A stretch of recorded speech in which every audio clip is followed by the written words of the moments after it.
The following is a production of DallasCowboys.com and the Dallas Cowboys Football Club. How about them Cowboys? Yeah, go Cowboys! This is Mick Shots. Streaming live on DallasCowboys.com and the official Dallas Cowboys app. Now, here are Bill Jones, Everson Walls, and Mickey Spagnola.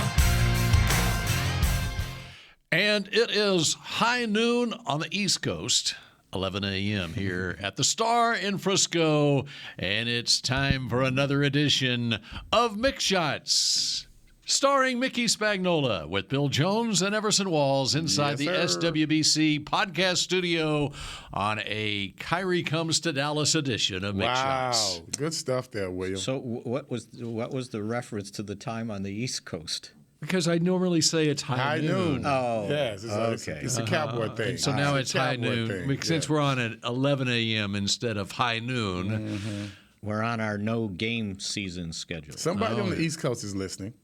Oh, absolutely. They're listening That's beyond the East Coast.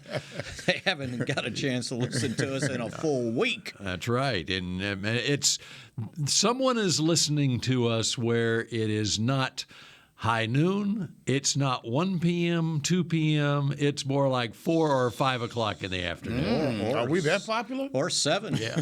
We're that popular? Yeah. 6, 7, yeah. It's not that we're that popular. It's this star back here. No, that's got nothing to do with it. It's us. It's Mickey's name. That's what it is. That's what, I told Jerry Jones Jr., I think it was the second year I was with the team, and we had and that's when the websites were just getting going in the league, and we had the most traffic of any team in the league, right, for a 5-11 season. And I told Junior, I said, that's what you get when you hire Mickey Spagnola.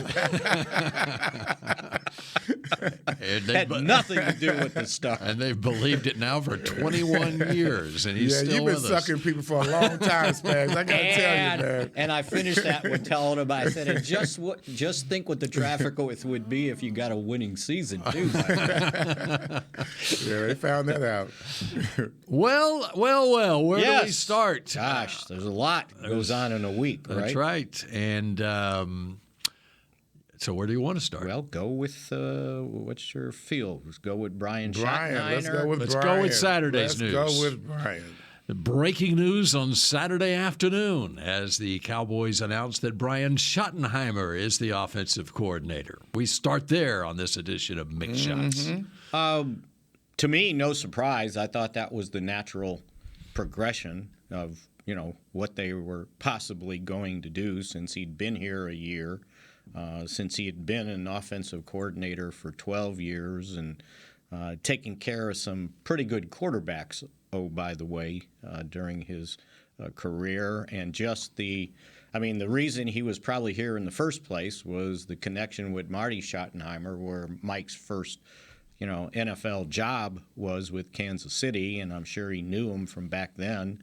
I think Brian would have been about 20 years old when Mike got there, 21, something like that. I just, and if I thought God was talking to me about You thought you were lying. and after he'd been here a year as a consultant, and what you were looking for in an offensive coordinator was somebody basically to assist McCarthy with the offense, since if he's going to call the plays, he's probably going to have a pretty good big hand in coordinating the offense, that you just needed somebody to help out more or less with the day-to-day stuff, practice schedules, scripting. So that's the dynamic of it then. And that's the way usually it happens when you have the head coach calling the plays. I mean, you don't have somebody all week long come up with the scouting report, come up with the game plan, and then say, okay, coach, here, call the plays. Well, because the media, of course, jumped on it right away. Jerry talked about it, how it's all in Mike's hands, period. Right. And there was an absolution there. This is the way it's going to be. And then all of a sudden, the Shottenheimer news comes up. There he goes. Right. Jerry leading us down the wrong path again. Right. So no, I don't think you're saying the dynamics are still the same. Yeah, I don't think nothing's changed. Right. It's just that they needed somebody in that position, and it's more than just an administrative position, too. By the way, you're going to have a guy that take care of that stuff, and he's worked with quarterbacks before, right? Some pretty good ones too. Mm-hmm. By the way, along the way. So yeah, I just thought that was the natural progression instead of bringing somebody in outside that was in kind of foreign to what's been going on here. So that didn't surprise me one bit.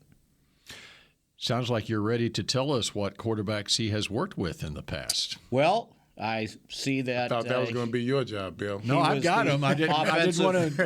This is Mick's shot. Steal his thunder. That's right. I mean, he's mentioned it a couple of times. He's worked with some pretty good quarterbacks. Oh, by the way, I think so some let's guy hear him. named Andrew Luck, as a young Andrew Luck at Indianapolis. Russell Wilson. Actually, well, and with Luck, he was a quarterbacks coach in 2016 and 17 with the Colts. Right. Go ahead, Mickey. Right.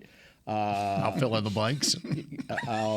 Hype man over here. 6, and then 3 years with Seattle, and they set a single-season record for points scored. And he was the offensive coordinator there. And Russell Wilson was the older version or the younger version. I meant before he got old. The former version of Russell Wilson. Yeah, absolutely. And then Chad Pennington with the Jets. Nice. And he was offensive coordinator there for 6 seasons, 2006 through 2011. Very exciting offense. So he's been the coordinator 12 years in the NFL, another year at Georgia. I didn't look up the quarterback at Georgia in 2015. He was with the Rams as the offensive coordinator prior to that, 12 through 14, and Bradford would have still been there. Yeah, absolutely.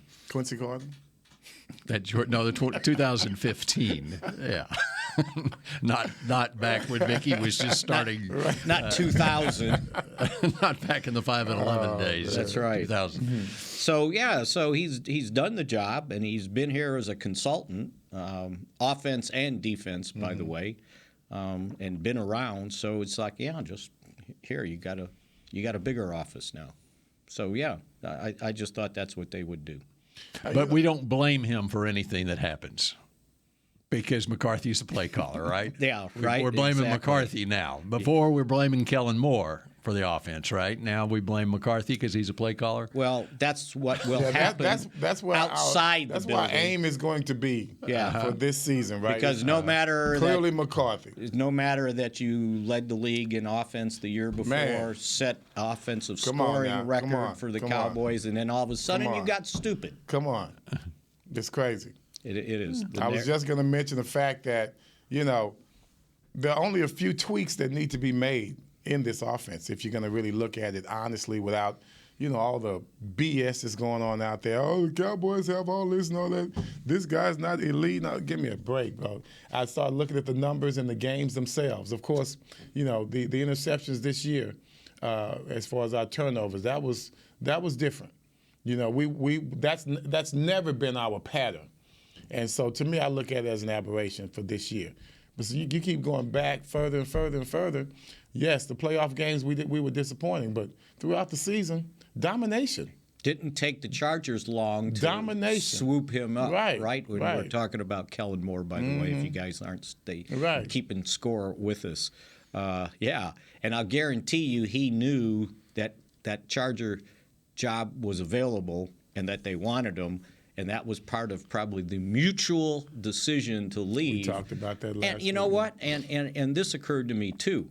And he might have thought, like, even though he was running the offense and calling the plays, he's always been under the jurisdiction of an offensive coordinator head coach. Of course. Mm-hmm. And it's like, how about if I do this myself with a head coach that's a defensive coordinator, maybe somebody will take me more seriously for a head coaching job. See, unlike not looking over his shoulder. Yeah, unlike what happens in Kansas City, everybody's like, well, Eric Bieniemy, why doesn't anybody hire him? Well, because they think that Andy Reid, and he probably is, running that offense When the rubber hits the road, yeah, right? he probably is, yeah. And the same thing that happened in Tampa Bay. Maybe that occurred to him after he's had these interviews for head coaching jobs that he didn't get. But even like with Tampa, was, though, there was no offensive-minded head coach there. Well, there was. 2 years ago, but not this past year. Yeah, right. But that's what he worked under, right? So, so maybe that kind of went into his decision too. But yeah, you're right about the blame game. It's unbelievable. You know, this guy's to blame, that guy's to blame, Zeke's to blame. It's why I don't like the offseason. Yeah, this is going to be an ugly one. So what tweaks need to happen for this offense? To me, I look at certain moments, and I've said this throughout the entire time. There were certain games to where we did not show up. And that showed our inconsistency. You can't go from Minnesota, and then down the line you go to the Titans. And then after that, then you go to Washington, But then after that, you go to Tampa, And then after that, you got San Francisco. So to me, it's the inconsistency that you have to deal with. As far as production, this offense is always ready for production. That is never been a problem except in those inconsistent games. So to me, it's about those moments where, okay, guys, this is one of those trap games. Let's not fall into it. We've done that consistently. We've done that consistently. So to me, that's still about a moment. The game itself is about a moment. This is what we conquered this moment, even though, usually we don't. So that's where you look at the difference of a Jimmy Johnson team. They don't fall into that. They didn't fall into that trap. That's why he had his little games and what he did with the players. I guess they need that. They need that type of shocks into their system, because without it, then you have the Washington, you have the Titans, and then you have San Francisco. Sometimes it's matchups. You just have a bad matchup with a team, and they just have a bad matchup with San Francisco. Well, San Francisco has a hell of a defense. Right, exactly. I mean, that was not a game to where, okay, guys, the game plan is going to win it for us. No. But the moment, San Francisco is the moments. Because think about it, we went over it, right? They had opportunity to score 14 more points in that game, and they didn't. They didn't convert. No, they didn't convert when they needed to convert. Right, exactly. What if this had happened? What if San Francisco had lost its quarterbacks? What if Purdy had got hurt on the sixth play of the Dallas game?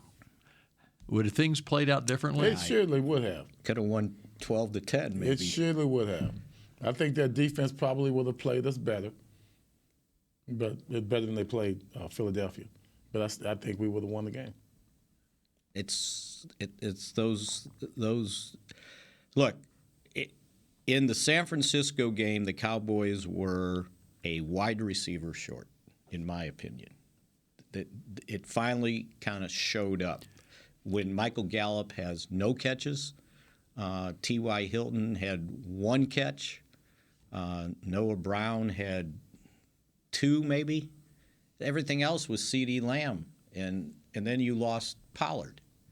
Although, as I looked up, he had eight touches for 33 yards. It wasn't like he was Mr. Pro Bowl. But when you look at the threat is there. The threat is there, and if you look at the constant dosage of him, then he could have broken one. He could have moved chains. Well, that was in the moment that we needed. He didn't do it for the first half. So, but yeah, I just thought they were wide receiver short, and they kind of covered that up all year long until they always find your blemish in the playoffs. The same thing happened when I got upset with Cedric Wilson.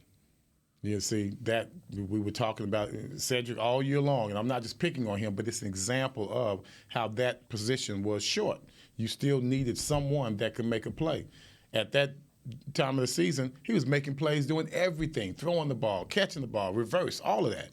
Then all of a sudden in the game that you need him, you could see the shortcoming, so to speak, and that in the playoffs, that magnifying glass is really, really strong. All right, so let me take a step further.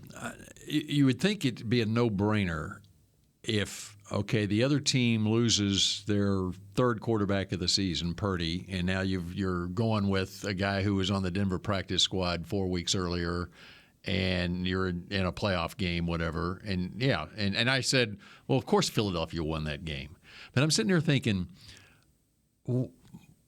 Dallas versus San Francisco in that scenario, what happened in that game, San Francisco wasn't doing that much on offense, even with Purdy. And the Cowboys turned it over a couple of times in the first half, fell behind.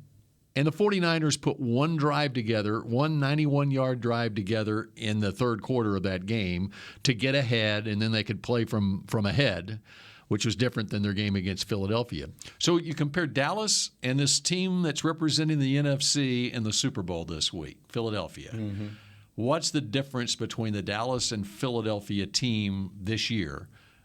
Defense, pretty comparable, right? As far, sacking the quarterback, 1-2 in the league, sacking the quarterback. And what's the difference in the offenses, Philadelphia versus Dallas this year? Well, because Philadelphia was able to get ahead of San Francisco and then play from ahead in that game. And they shouldn't have, because fourth and 3, and they complete the pass down the field where the guy's he didn't catch it. He didn't catch it. And it ends up being a touchdown. Yep. Right? But even after Take that away. Yep. It's 7-7 maybe at halftime with whoever's well, playing the other thing that happened was at the end of the first half of that game, my next Josh play. Johnson, shotgun snap. So there it is. And he drops it. So that is 7-7 at halftime. Yeah. Which is the equivalent of what the Cowboy Niner game was, basically. Would have been, because it was at 9-6. Yeah, at halftime. 9-6. Yeah. And what are you looking at?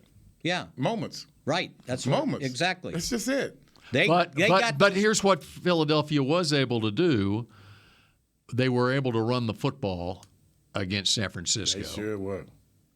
And the Cowboys, they were wide open. The Cowboys were not able to run the football against San Francisco. Right. So my answer to that, you didn't ask me, but but my answer to what you asked Spags was, first of all, turnovers and the offensive line. That's what I was going to say. Turnovers and the offensive line, because we couldn't run it on them. But once again, if our defense keeps balling and we keep talking about Pollard, it doesn't matter what you do in the first half. It's what you do when we need you. We could have worn them down with more weapons, by using Pollard. We could have tired them out. We could have, created deception.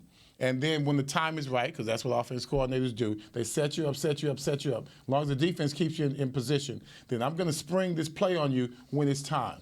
So we could have had that play. You don't know. You could have had a player that had that moment of making that play when we needed it. So, like you said, if the weapons are there, then we still had a chance, especially as long as our defense was keeping us in it. So that's why the turnovers were extremely important. Those 2 turnovers really hurt us. I mean, I'll give you another moment, and I believe it was, and we talked about it last week, they blitzed the safety. We talked about the safety off the edge, and he came free, and everybody was like, "Well, what's Tyler Smith doing?" And it's like, no, he blocked the guy on the inside.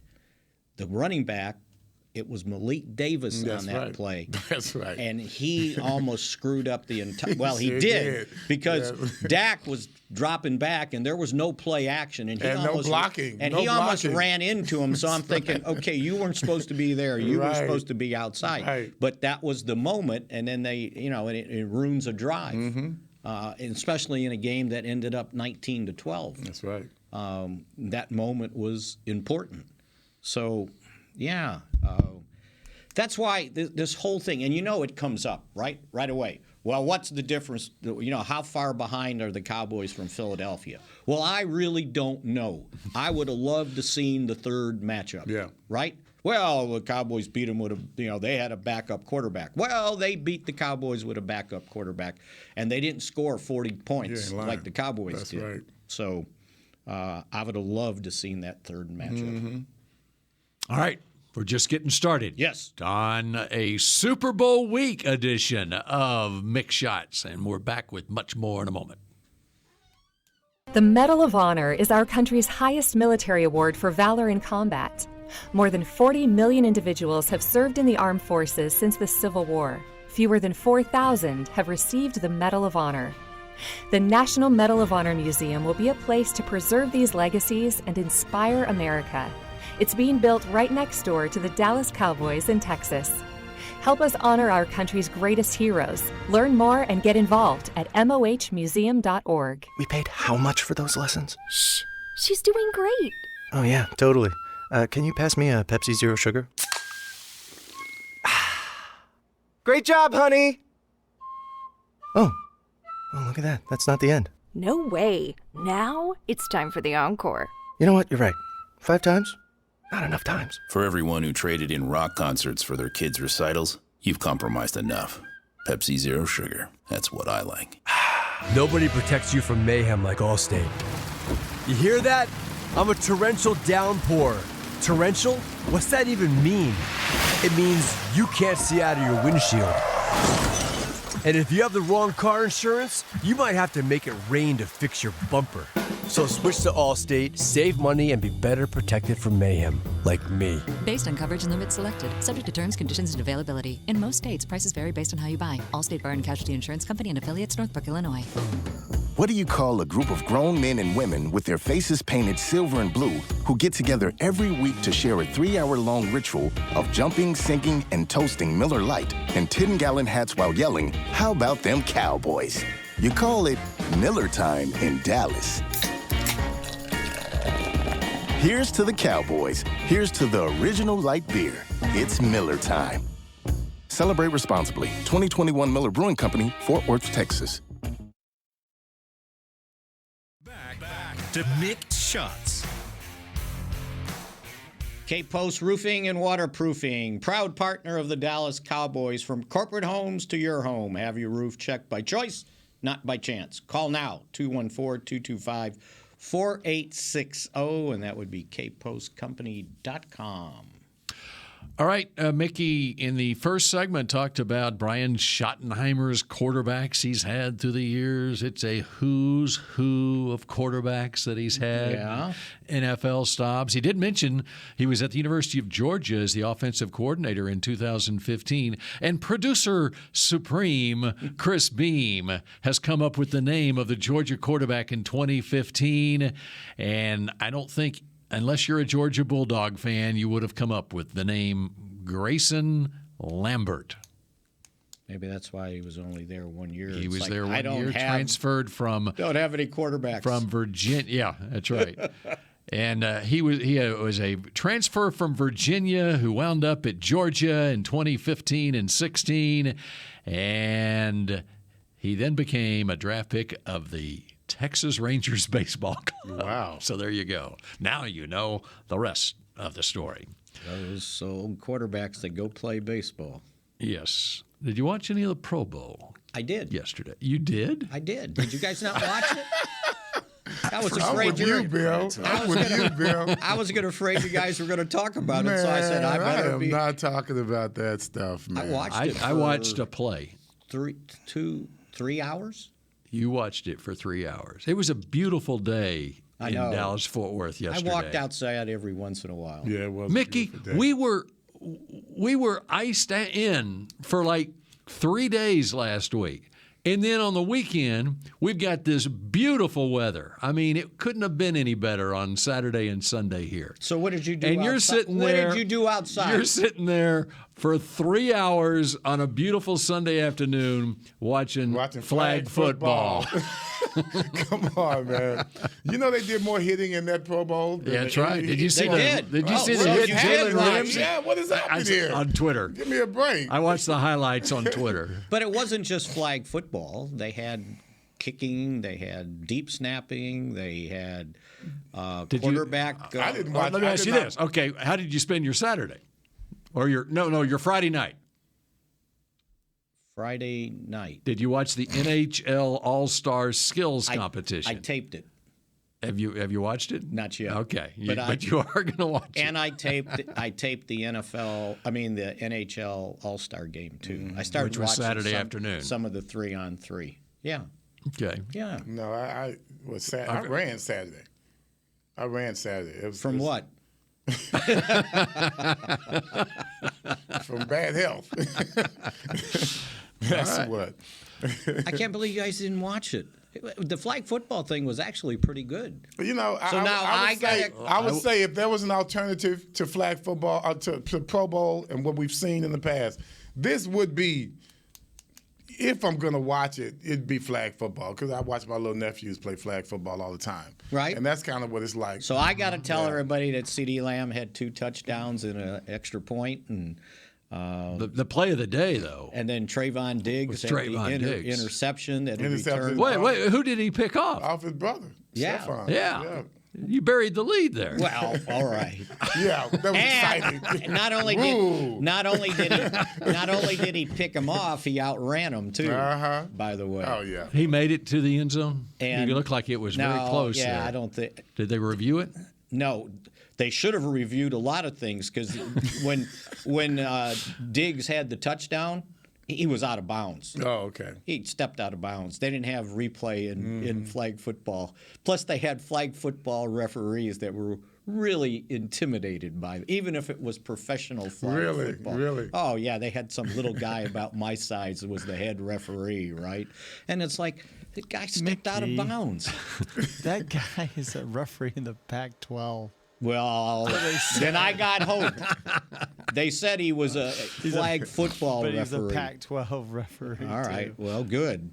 He needs some help. I thought you were going to bring up and then Turpin. And that's my next one. Hang on. And then they figured out how to use Kevontae Turpin in the game, not as a wide receiver, as a blitzer. Really? Yes. How did he get through all those huge offensive linemen to get to the quarterback? Could you imagine? There were ghosts. Could you imagine offensive linemen just do this to Turpin? That's it. They couldn't block. The center couldn't block. And so the only thing you could do is accidentally run your running back towards where they're blitzing and just say, oops, I was going out for a pass. I wasn't blocking. But they had to throw the ball within 4 seconds. And so with Turpin's speed off the line of scrimmage, you know, he was causing problems for the AFC. I've got to say, he impressed me in the playoff game against the 49ers. Yeah. Turpin is. But they didn't have any kicking, so there was no returns. No, but he's the real deal, for real though. He's the real deal. This guy can make you sit up and watch. So you didn't watch the quarterback target throwing on Thursday night? No. Oh, you guys. How was it? What are you looking at? You did? Producer Supreme? Of course I did. What were your impressions? It was pretty good. It was not bad. Yeah. It wasn't bad. It was like, you know, the last throw each of them have is remember how in training camp they try to throw the ball 50 yards and drop it in the garbage can in the bucket? Well, that was one of the targets. You had to drop it in there. I was watching some of that. Yeah. My son was more impressed with the offensive linemen throwing water balloons at each other. Yes. To see who had soft hands that could catch, right? So do you think it looked like Allegiant Stadium in Las Vegas on Sunday was filled. Yes. I mean, it was a full house. But do you think those fans really enjoyed that? Yeah. I don't know how much. I think you only had to pay $20. I got to see the TV ratings today. I guarantee you the TV ratings are decent. You think so? But here's the Mannings. Here's what they got to fix, though. Okay. So it's a 50-yard field, right? And they played it basically from one goal line to the 50. Mm-hmm. The TV shots were all behind the play, but it wasn't wide enough to see what the wide receivers were. And because the cameras were behind the play, you couldn't tell who was playing defense, like who was in the game, unless you knew the numbers of everybody that was playing. Like I could see when Trayvon Diggs was out at cornerback. But other than that, it was hard to distinguish. And everything was behind. And it's like they couldn't get a side angle because I'm sure the TV booth at Allegiant Field was at the 50-yard line. Right. And that wasn't going to get it. Right. And so they didn't want to do it as an angle. And I'm going, okay, they got to work on this. they also need to work on the announcers. It actually did look more exciting than it did Mick's got in a the Mick past. shot coming. Yeah. I feel like a Mick shot. But you know what? But and even flag football, you got to know how to twist yourself so they don't grab your flag, right? And I remember when we played flag football, I think it was that media thing. Guys started wrapping the flag with tape. No, around the belt, right? So it wouldn't come out right away. So easily. Yeah. But it was good. I thought it was. You know who would be a great flag football player? Lamar Jackson. I could see him as being a great flag football player. Period. He would probably know, because I've seen the young kids do it. They drop down, they run low. Yeah. You know what I mean? They I don't know how they do it. Or you twist when the guy's getting ready to grab the flag. They dip down. Yeah. They dip down one side or the other. But you know what it's like?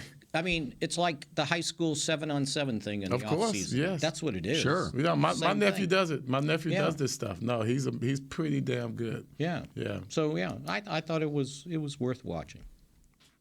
And as you said, you watch a lot of flag football, youth football, whatever. I do. I mean, that's the thing now. And they're going to start giving out scholarships. I know it's coming. It's going to become a UIL sport, even for girls. No, that somebody was it California? One state starting high school flag football for kids are female. talented. They are so talented in that flag football stuff, and they really can learn.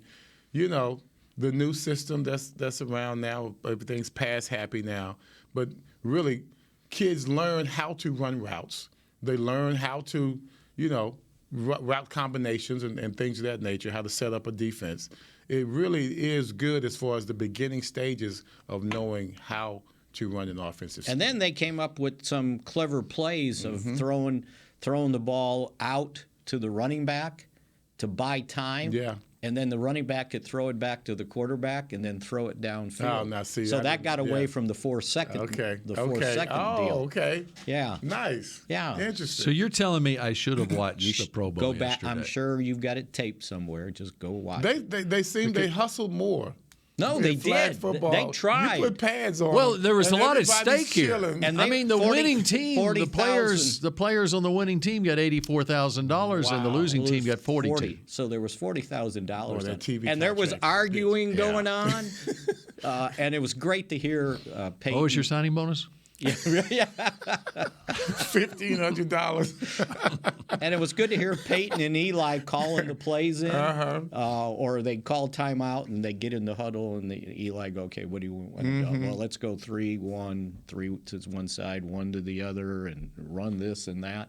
So it was kind of. So does there need to be a league, a flag football league? Will it be a spring league? NFL league, NFL flag you know football what? league. It'd probably be more exciting than the XFL and the USFL trying to find enough offensive linemen to play football. Now, that's the thing about what do the offensive linemen do now with Pro Bowl? I mean, besides the water balloon. They did the weight thing. I mean, okay. So you got to figure out stuff for them. There's nothing to do with big guys. You talk about the trickle-up effect and what we're seeing in the NFL. We started seeing this 20 years ago in Texas high school football. Right. Okay, the spread offenses and all that stuff. That's right. The great Sam Harrell at Ennis High School and Todd Dodge. All right, so that's what they've been doing in Texas high school football, doing 7-on-7 in the offseason. So why not? We've done NFL Europe. We've done all. We got these, the XFL, USFL, NFL whatever. Sponsored and so flag football. 7-on-7. Yeah, it's your off-season developmental program. That's right, for real. So what? 7 on real. NFL, for real. 7-on-7. So 7-on-7 in high school. Jerry Jones is up there, and he's heard us. He is taking notes. No, this will be the pickleball of the NFL. That's right. When they do that in the offseason, is it flag or touch? For high school, when they do the 7-on-7 I think it's flag. Flag. It is flag. Yeah. Okay. Yeah, even high school seniors or high school I mean, they literally, for the people not in the area, I mean, they play tournaments throughout March into June, and then middle of the summer, they've got the state tournament. Right. And these are legitimate offensive plays that they draw up for these guys. And so it's the skill position players on doubt. your local high school teams. That's what they do in the offseason. But once again, the big guys are the ones that don't get the Right. Yeah. No, they're left out. They're left out. But the quarterbacks get the work. Quarterbacks, wide receivers. And plus, they can't get hit, so that helps out. No, it's a great learning tool. It really is for any player that wants to play wide receiver, wants to play offense. I mean, even defensive back as well. It's a great tool for you. You can figure out pass pattern schemes and things of that nature. Man, I'd love to play that. But, when there's no pads in high school, football players don't really look at it as real football. Right. This is where it is. Well, the only thing they need when they do it next year is replay. Help them officials. It was that bad. It was some pretty weird stuff with that. And here I was yesterday thinking. What did you do? I want to know. Well, I had to work. But here I was, though, thinking all day, this is the most miserable sports Sunday of the year. I agree. Because there was no football. And it was the first time in 6 months that we had a Sunday without any football. Now, we've got football next Sunday, the Super Bowl. And then the next Sunday, we got the XFL kicks off here, the Arlington Renegades, they're playing. And then after that, you got Daryl Johnston's USFL is going to take you all the way to the 4th of July. And then it's football season again. So it's like this yesterday was the worst sports Sunday of the year because there's no football. There was enough NBA and college and women's basketball. NBA was good. Yeah. The Mavericks tried to save the day with the Kyrie trade. Yeah, absolutely. All right, we continue with more mixed shots. Do we need to make our picks for the Super Bowl? It seems a little early for that, but we don't have a show before Super Bowl Sunday. There's what's the opposite of anticlimactic? Premature climactic. I'll tell you all about that when we come back. Been there. Here on Mixed Shots. We paid how much for those lessons? Shh, she's doing great. Oh, yeah, totally.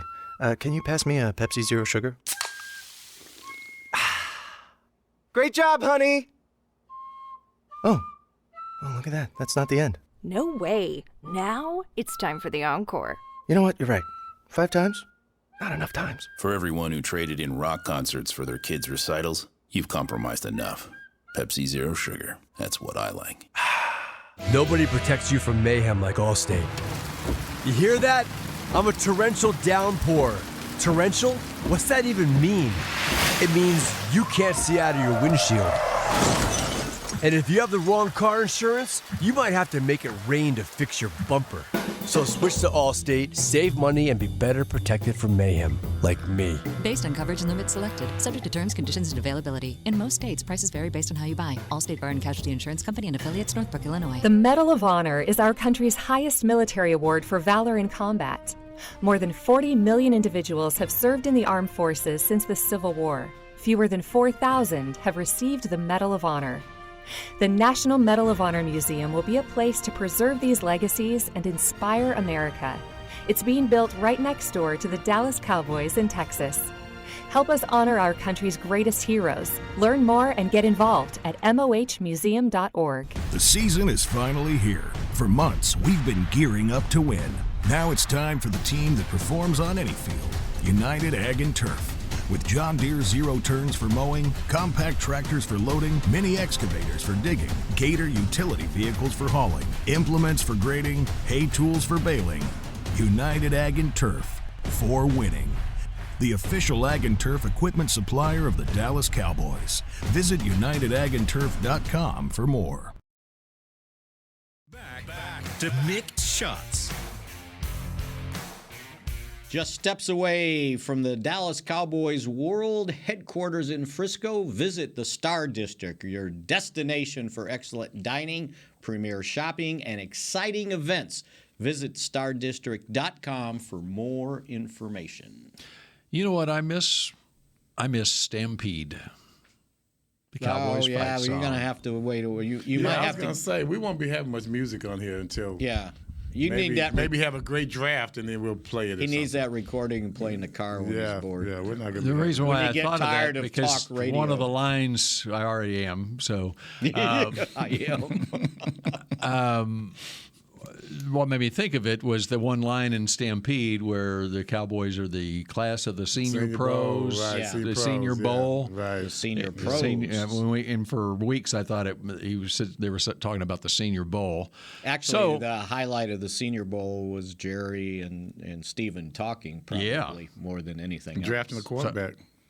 That's right. Every year. Every year. Quarterback. Get one. I had Babe Laufenberg on my show last night, and I said that, Jerry said if he would like to draft a quarterback every year. And Babe's like, well, what's stopping him? He makes the picks. And so you heard Jerry get the Senior Bowl. So I'm going to point a couple things out real quick. I don't know if you guys probably didn't read my column on Friday. You have a column? Yeah. Thank you. But the people listening did. That's a good one. So I kept hearing all this stuff about Dak Prescott. That was messed up, man. Yeah. And by the way, did anybody stay up late enough to listen to Bill last night? After the Grammys? I switched over and I said, it's a time for Bill, right? And the Grammys are still going. Oh, Doja Cat and then Bill. Here comes Bill. There you go. I couldn't stay up late enough to do it. Yeah. Oh, man. Anyway, so it's Friday, and I kept hearing all this stuff about Dak this and Dak that, and, they need another quarterback. And so I'm coming out of the shower at the health club, and some guy sees me, and he goes, "Hey, Mr. Football Guy." Just like Mr. that. Football Guy. And I was like, can I just keep walking, right? And he did it loud, and so everybody could hear it. And he goes, so when are they going to get rid of Dak? And he said the wrong thing at the wrong time. Uh-oh. And because I was just thinking. There might be video out here there somewhere. Right, yeah. Something's gone viral, Mickey. I was just thinking of what I was going to write and how these people need to understand. Right. And here, case in point, right here. And then he asked me. Right here. Here he is. And I just looked up and I said, that's a really stupid question. He deserved that. How big was he? He was. You could take him old enough that yeah. He was bigger, but he was older. Yeah. You could have gotten him. You could have danced around him. Right. How old was he? And then some other guy goes, yeah. Why can't they get rid of him? He can't get past the first round of the playoffs. And it's like, okay, I'm gone. Your locker room is pretty active. Yeah, I was gonna say, man, this is crazy. But it was typical of the fans, right? You must be at the Y. So I was just going to point out retirement home. Dak Prescott has a $31 million base salary this year, fully guaranteed. Mm-hmm. So you get rid of him, that's $31 million in dead money. He's got a $49.1 million cap hit, which they will probably try to restructure the base salary to lower it like they did the last 2 years. Mm-hmm. But if you got rid of him, his dead money this year is $89 million. So once you sign somebody to a 4-year, $60 million deal, they're yours. You're not getting rid of anybody. So if you could, you got to go with somebody of quality. I mean, he's got to be. You go from Dak, and they say he's not elite, but you go from Dak. There's not many above. I was going to say, my other question for the guy goes, okay, what's your alternative? Yeah, who you got? But I mean, Rodgers is supposed to be doing something. I mean, if you bring in somebody like Rodgers, I mean, that would be something you think about. And they have $50 million in dead money if he leaves. Mm-hmm. So, by the way, I'm trying to figure out who. Just get rid of him and do what? Who's next? Yeah. Jalen. Which was I had wait till after the Super Bowl. Go get. I mean, who are you gonna get? So I had to use my Bill Parcells line. It's like, yeah, you can't just go down to Texaco and buy one. Right. Texaco. Only Bill would come up with Texaco. That's so New Jersey. Yeah, right. They're like BP. Do they have Texacos in New Jersey? No. They don't. I don't know, but I've been up there. There are no Texacos. Well, not anymore. I figured he made that Texan for us. They have BP. No. Yeah. Yeah. But Texaco used to be, I mean, we had it in Chicago. Okay. Yeah. I don't think it's in New York, New Jersey area. Oh, I bet there was. That'd be like Sinclair, too, with the dinosaur. Anyway, could be a sponsor for our show. I digress. All right, so now the easy low-hanging fruit is, well, you got to get rid of Zeke and you got to get rid of Tyron Smith, right? But there's financial ramifications to doing those things on the salary cap. So you can't just say, okay, he's got too big of a base salary, but what's left? So take Zeke. Everybody wants to get rid of Zeke, all right? He's got a $10.9 million base salary. But let him go, and you have $11.8 million in dead money. Now, you can spread it over 2 years, 5 this year, 6 next year. But it never goes away, right? So my thinking on Zeke is they're going to do something like they did with DeMarcus Lawrence. Remember this past year he had that big base salary? And what they did was they said, okay, what if we do this? We're going to divide that base salary basically in 3. And we'll give you 3 years guaranteed to make $19 million. And that's what he did. So, and it lowered his cap hit for this year and spread it out over 3 years in base salary, but you weren't giving him more bonus money. So with Tyron, I mean, you could do something like that if he was amenable to it. I mean Zeke, I'm sorry, I said Tyron. And he said he wanted to stay, so now you see, well, how badly does he want to stay? Right? And you can do that. And when you get rid of him, though, he's got signing bonus, option bonus, and restructure bonus left you have to account for. Now, his base salary is no longer guaranteed. Last year was his last base salary that was guaranteed. But there's a way to do that. Then my next question for him is, when everybody wants to get rid of him, all right, who you got that's going to have 12 rushing touchdowns, by the way? He had 12 rushing touchdowns. Everybody wants to point out 3.8 average, right? Oh, in these last games. Well, they didn't run the ball in the last couple games. If you look at Washington, what they did, nothing showed up. The offensive line was beat up. And the other thing no one considers is how many of those 12 touchdowns were 5 yards or less. That'll kill your average, right? Because if you're at the 2 and you score, it's great. To me, that's pretty obvious, right? Max. I don't know why everybody keeps bitching about that. You can only get 2 yards for that carry. But you've got the value of the score. Right. And, let's face it, when we were down there, we gave it to Pollard a few times. And many it's like, times okay, in the game. Zeke, get back in. Yeah, exactly. Because he got thrown around like a rag doll. Yeah. And so, you know the value of what he does. I'm not worried about average as far as running average, because we know that the touchdowns, they bring that down. What I'm looking at is who's remaining. Okay?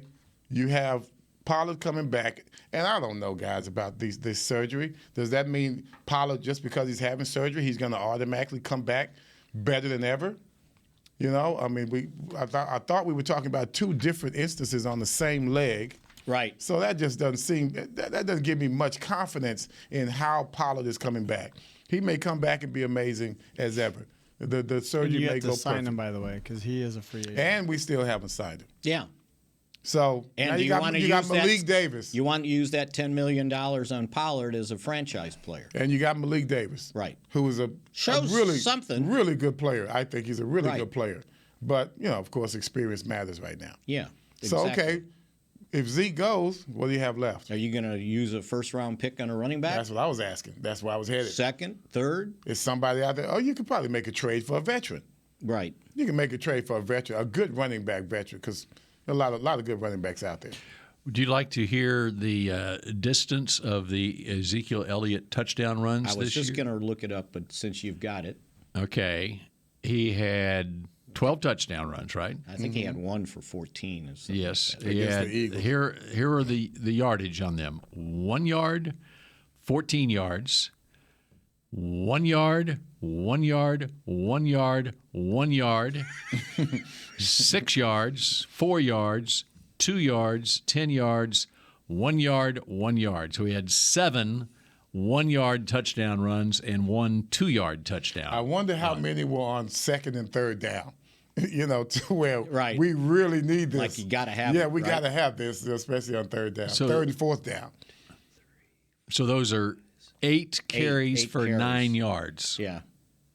All right. You talk, and I'm going to do the math on And what is yards per carry. So yeah, so give me 8 carries for 4 yards. Give me, and what does that do to my yards per carry? But yeah, 1 yard carries, they're going to hurt you, right? And he still had 3.8. And then you would have He still had 3.8. He would beat a 4, right? Wow. And how many 1 yard carries did he get for a first down, or maybe a fourth, a third and 1, or a fourth and 1 out in the field? Yes. Yeah. So don't minimize those things.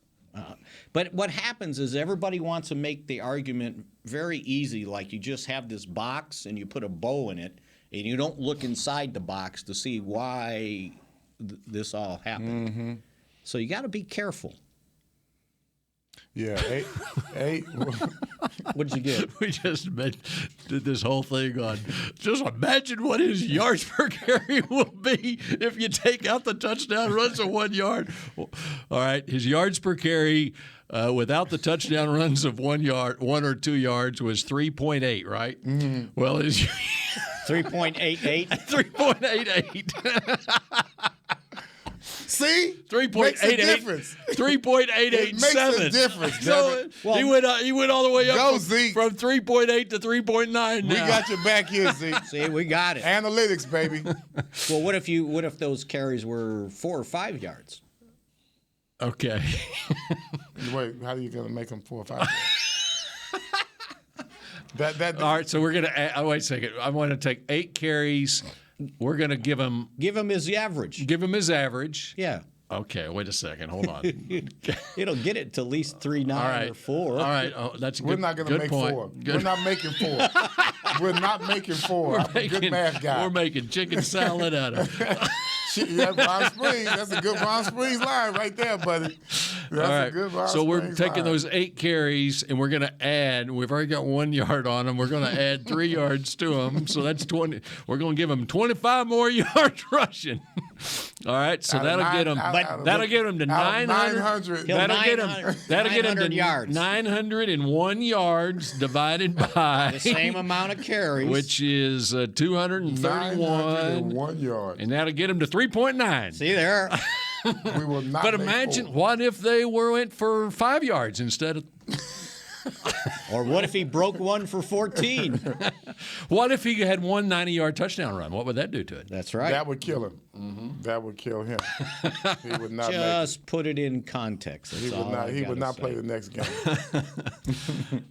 All right, we just put it in context for you. And also, so Tyron Smith, and they're going to have to figure this one out, because if Tyler Smith's your guy at left tackle and Terrence Steele comes back at right tackle, then what happens? Like, if he comes back, where's Jason Peters fitting in? He's an unrestricted free agent. I know, but Jerry at said he's 41 years old. He said he wants him back. Well, he can come back as a backup if he wants. No. But that's it. No. And I like Peters, Assistant but no. offensive line That's going coach. to be a tough. And, there's a new offensive line. And you go out at that age with a hip injury? That's right. We haven't By talked the about way, Mike Solari. Got an offensive line coach that was coaching when Everson was playing. That's right. For the Cowboys. Do you remember Mike Solari on the staff? I do. Did he want you to play special teams? I always play special teams. No, you did not. How do you not know this? I play special teams all the time. What did you do? I was on kickoff team and I was on a punt return all the time. You have to go down and make tackles? No, punt return. Oh, but you said kickoff. Yeah, I was on kickoff. Yes, I was a safety guy. All the time. Oh, the safety guy. I'm the safety guy. Okay. I'm the safety guy. Yeah, come on. They ever get to you? Man, I was good. Okay. You gotta take a look at my videos, boy. I stopped a couple of touchdowns. Because he was the special teams coach and the assistant offensive line coach. Oh, was he really? 2 years. Mm-hmm. Yeah. I knew he was the assistant offensive line, but he was a special teams coach. Did he replace Alan Lowry as special teams coach? He did. So. He did. Yes, he did. Because I think Lowry got. He went to Tennessee, didn't he? I think that's right. Went to it wouldn't have been. It was Houston, maybe. Yeah. I'll have to look him up now. The Oilers. Pride of Irving High School, who taught me how to get into a three-point stance, Irving YMCA, when I was 9 years old, Alan Lowry. How successful was his opportunity to do that? He actually, Lowry was still with the Cowboys. Well, he was, under Jimmy, he was still with the Cowboys. Yeah, they kept him. Yeah, Special and so teams, he didn't. right? So we got, maybe Solari was assistant special teams coach. That's what I said. Oh, I thought you said he was special teams coach. Assistant special and teams. An assistant. So he was Lowry's assistant, Right, and he was the young assistant coach at offensive that time. line. Yeah. Right. So there you go. Yeah. So Lowry was here 9 years, from 82 to 1990. That's when you know you're adding on coaches. You have an assistant special teams coach. Right. You never really had that. You know, you just one special teams coach. Now you had an assistant at the time. They tried to put some emphasis on that. You know, the other thing I'm wondering, with the moves they made on the coaching staff, if they just didn't downsize, like 29 coaches. Yeah, we were looking at the talked picture. about we that. were looking at the photo. Yeah. Of how many coaches they have there? A whole row. Because you of had just assistants to the assistant. Mm-hmm. And maybe you're saying, maybe Shottenheimer, he's the offensive coordinator. Maybe he's the quarterback coach too. Who knows? Mm-hmm. Okay, so we're still looking at filling. Okay, quarterbacks coach. What are you thinking? That's what I'm saying. I don't know. I mean, you bring in somebody young. Yeah, Scott Tolzien on staff as an offensive assistant. It seems like he might be a candidate. Right. To be quarterbacks coach. Just get rid of the offensive assistant thing. I mean, just like the. Or you bring in someone at entry level. I mean, defensive line. We don't need to bring in nobody else. That's the whole. Well, point. but you're training. Downside. But the reason that you had let's say Tolzien becomes a quarterbacks coach, then for the last 3 years he's been training for that opportunity, and so that's where you have. Quality control guys that they're training to become bring in somebody position in-house. coaches. You probably bring in somebody in-house at that low level. Yeah, right. Because think about it. They had basically 3 defensive line coaches, Dirty, Leon, and if you look at it, the defensive coordinator was kind of taking care of the defensive line too, right? So you had like 3 guys. Was he always officially? He was a OC and lineman, or was it linebackers? Who's that? Quinn. No, I'm his saying history. His history DC, was defensive line. Yeah. But I bet he can. His history is D-line, not linebackers. And I bet he can do linebackers. Yeah, I thought his history was linebackers. Yeah, well, at some point maybe he did, and so if he took care of linebackers as the DC, they get rid of George Edwards. Mm-hmm. Scott McCurley was the assistant. I think he had linebacker coach, but Edwards was taking care of the linebackers. So they had doubled up on a lot of the staffs, along with all the analytical guys. And by the way, Quinn has always been specialized in defensive line. Going all the way back to 1994 at William & Mary. Gotcha. So we'll see what happens there. But so running backs, did you just say running backs coach? I did, and that's one that they got to fill. Yeah. But maybe the other thing is that they were looking to get younger. Mm-hmm. I don't know.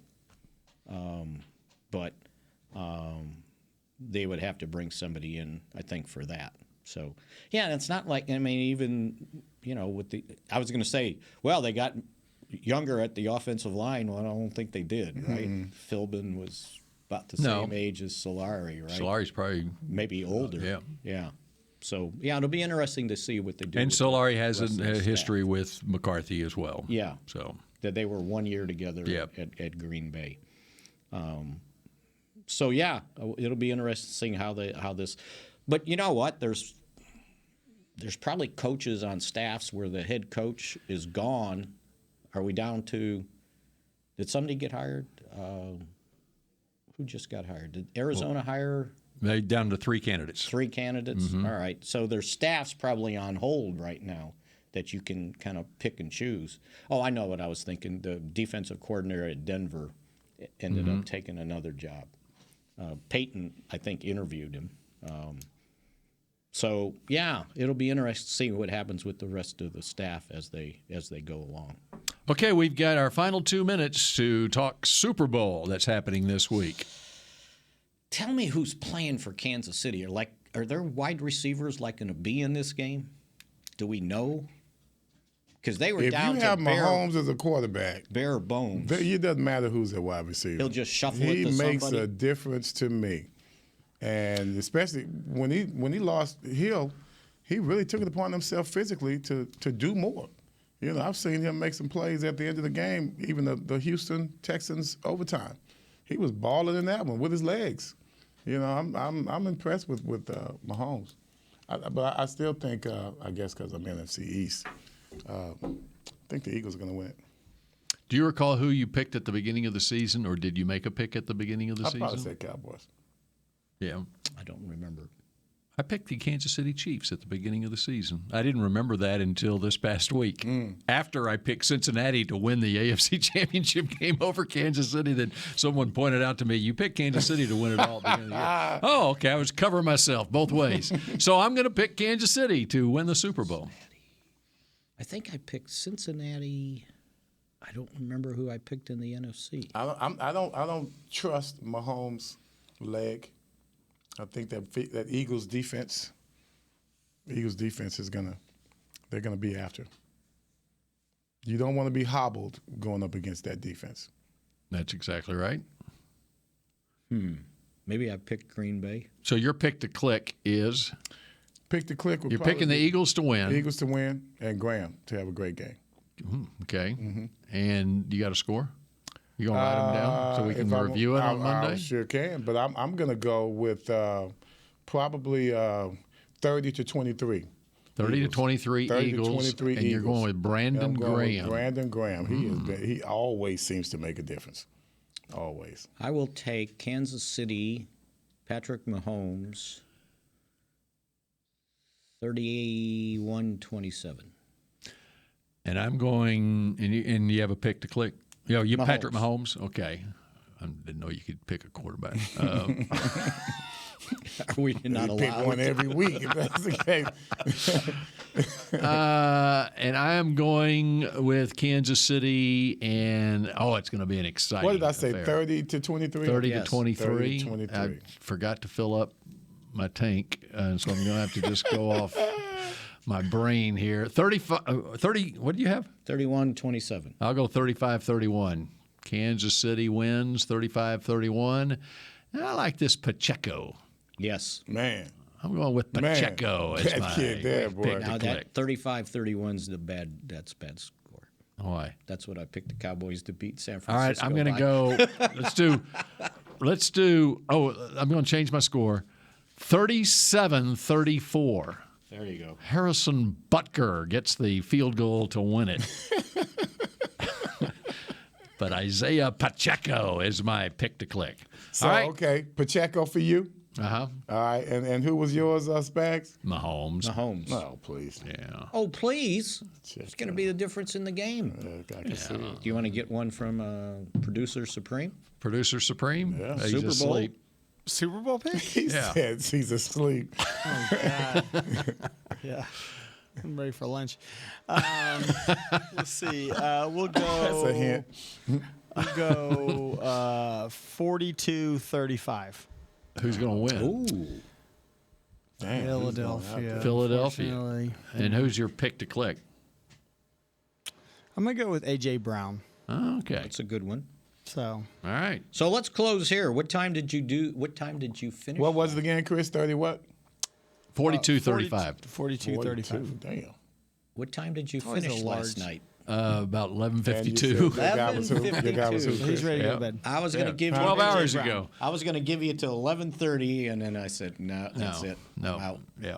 I think I lost. I listened to the first part, and I was like, "No." Yeah, I've heard enough of this crap.